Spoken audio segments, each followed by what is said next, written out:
Hi, I'm Ralph from Homestead, and today I'm going to be setting up my bee enclosure. I'm getting a beehive in at the end of April or the beginning of May, and with two very inquisitive dogs, I want the bees to remain undisturbed. I don't want the dogs getting stung, I don't want the bees being knocked over or anything else like that. So I'm going to build an enclosure. I decided on this spot because it's at the back of my property. Very few people come here.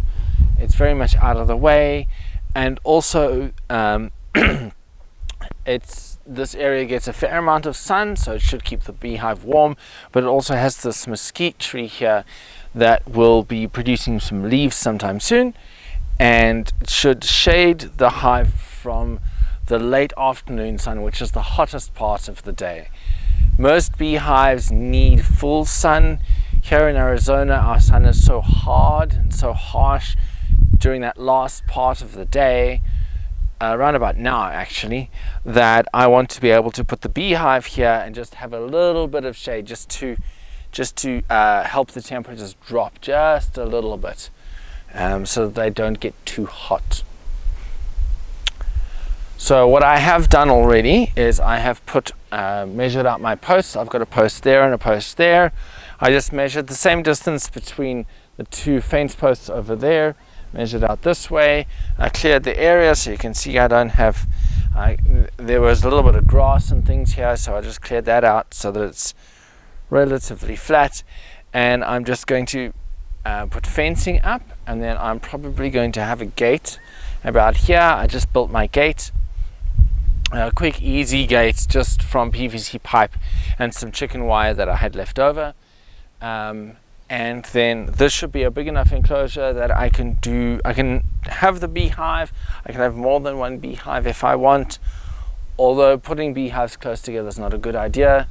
I'm still thinking about that one because I'm probably going to end up with 2 or 3 more beehives, so I'll figure out what I'm going to do with that later on when I get there. But I should be able to put my beehive here in the shady part, and I'll have space for a table and all the other things that I'll need when I'm doing hive inspections and collecting honey and all that sort of thing. Alright, so let's get our fencing and let's get started.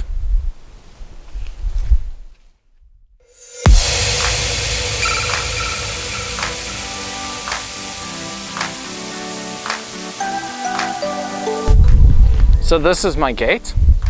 Like I said, really cheap. I already had the chicken wire, and I already had the wire that I'm using here to attach the chicken wire to the poles. I just bought some PVC pipe, some elbows, joints, and measured it, cut the PVC, put it together, and attached the chicken wire. It doesn't have to be horribly sturdy. It's just going to be enough of a deterrent that the dogs don't want to come in and bother the bees, which is, they'll just sniff around and then they'll just move off. So mostly just a deterrent, like I said.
When I was thinking about doing this project, and when I bought the fencing, I thought I would use these T-post clips. So I bought them. They weren't expensive. I bought I think it was a set of 4 packets of T-post clips. But I used them in my garden just to put up some fencing for my peas to climb on, and they weren't the easiest to actually get attached. And then when I made my gate, I used this 16 gauge wire, and it was actually really easy to just, you know, wrap it around. So I'm kind of wondering which one I should use. I think I'm going to try it with the T-post clips, see how it goes, and if it's just not working for me, I'll switch to this.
So going inside for a couple of minutes ended up being going inside for a couple of days, but today I'm out here again, and after dealing with those T-post hooks, I'm still not a fan. They went on slightly easier this time than last time, maybe because I was getting them right, but I still don't like them. I need to pull this fence tighter, and I'm just going to use my my wire.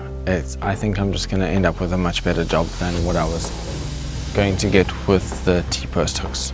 The T-post, yeah. Anyway, so let's get to it.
As I'm sure you've figured out by now, I'm a real amateur when it comes to building fences. This would be my first fence of this type. If you have any tips on how to do it better, please let me know so that I can do it better next time.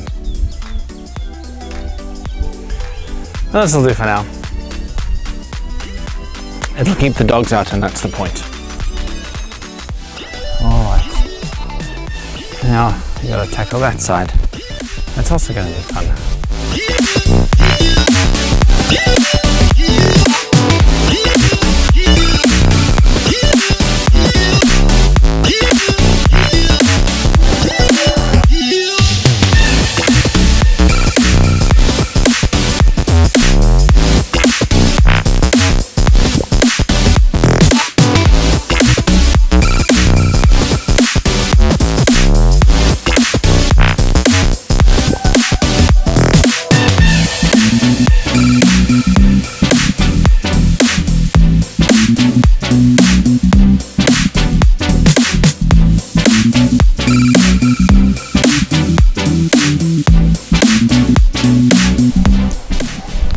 Yesterday was too hot to carry on, so I went and did some inside chores instead and started working on the beehive. But today I want to carry on. It's nice and early, not yet hot this morning. Yesterday afternoon I just quickly laid out my fence and poles so that I can get an idea of how long this piece of fencing needs to be. So I can measure that, and so I just put it down here so I can basically measure it out. Then I'm going to knock this post, this T-post in, and then I'm going to measure out my wire. Speaking of measuring, I forgot my tape measure. I better go get it.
right, I'm done.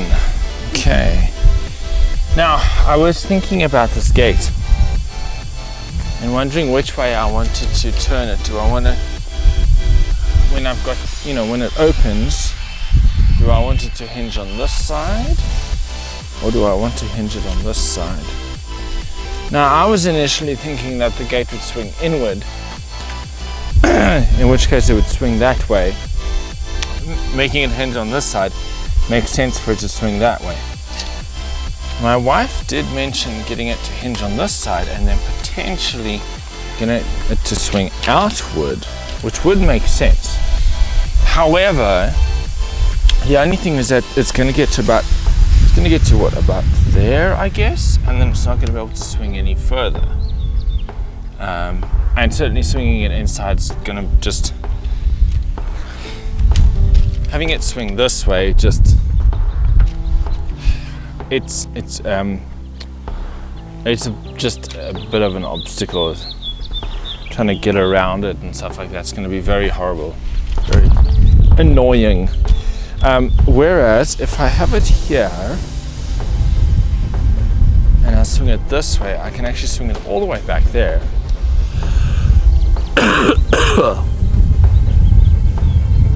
And if it's swung all the way back there, then it's out of the way. So I think I'm gonna do that.